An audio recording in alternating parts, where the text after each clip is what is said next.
G'day, planet Earth. This is Empire Australasia. My name's Dan Murphy. With me is James J.J. Jennings and David Michael Brown for our movie of the week, which this week is Predestination, the third film from the Spierig twins, Michael and Peter Spierig, starring Sarah Snook and Ethan Hawke. And it's a crazy, entrancing piece of science fiction cinema. I love a bit of understatement there. Yeah. Shot in Melbourne. I'll get it started, Dave. Yeah. So shot in Melbourne. It was in last year, in 2013. It follows the story of Ethan Hawke, who's a temporal agent who's been tracking a terrorist through the decades. We find him about to undergo his final time travel, because each time you do it, it sort of subtly changes you. Yeah, takes a little bit out of you. Yeah, a little bit out of you, yeah. So he's about to do his final mission, trying to capture the Fizzle bomber who's been terrorising the United States since the 50s. We catch him in 1990. He's about to embark on his last mission. The device that he has is a violin case that sort of gets him around. And we... Just to interrupt, does he run into the Gen X version of Ethan Hawke in 1990, who's hanging out with Winona Ryder and just being, you know, that'd be awesome, wonderfully cynical? No. Yeah, no, he definitely doesn't do that, JJ. No. You twerp. So he's this is the other side of the story is from Sarah Snook, who plays Jane, who's an orphan. Who grows up as an orphan, feels that she's always a bit different, and then she enters into a program. She's sort of hustled into a program, or recruited into a program by Noah Taylor's Mr. Robertson for Space Corp, to become a bride for the astronauts on their star voyages, sort of sometime in the 60s. To say too much more about the film is kind of give it away. It's based on a story by Robert A. Heinlein, the great science fiction writer, who also, other films that are made of his work was like Starship Troopers and other stuff as well. There's about half a dozen anyway. Called All You Zombies. And yes, that title of the book is mentioned in the film at one stage or another.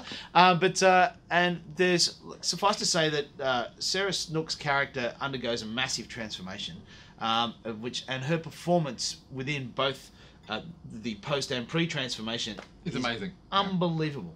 I think she should be nominated for stuff, because it's one of those career-defining performances. People are going to start, especially over in the States, are going to start noticing her with this, for sure. Yeah, because she's done a bunch of stuff over there already, like a bunch of horror films in the main. She was also, you may remember her from Not Suitable for Children, where she was sort of the best pal and sort of surrogate mother choice for Ryan Quanten's testicle cancer guy. And she won an actor for that. Yeah. So she's ex-Niner. She's a very, very, very, very beautiful and classy player. But that's not to undersell Ethan Hawke as well. This is his second film with the Spierigs. He did Daybreakers. Daybreakers, yes. Which was a vastly underrated piece of, bizarro gothic vampire noir. Yeah, I hope this gets seen by a lot more people than Daybreakers did, because Daybreakers, as you say, deserved a bigger audience. And this is bonkers and mind-scratching, and there's going to be moments when you're going, did I really just watch that? Yeah.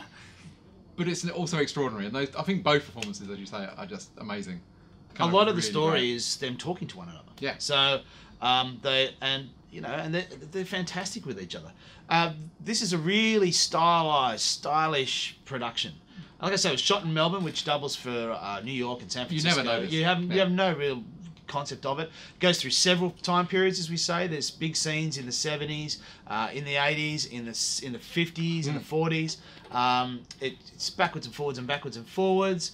The effects are really gnarly. The sort of the aesthetic of Space Corp in particular is really, really groovy 60s. It's a very weirdo kind of movie, but terrific. I think that's all you can say. It is bonkers. You're not going to see a more bonkers movie this year. Yeah, it really is crazy.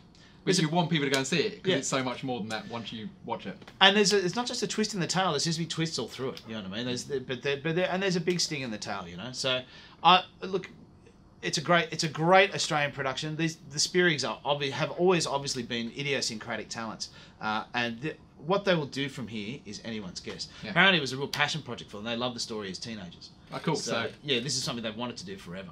Right. So anyway, I am going to give it 4 stars. So Dave? Yeah, I concur.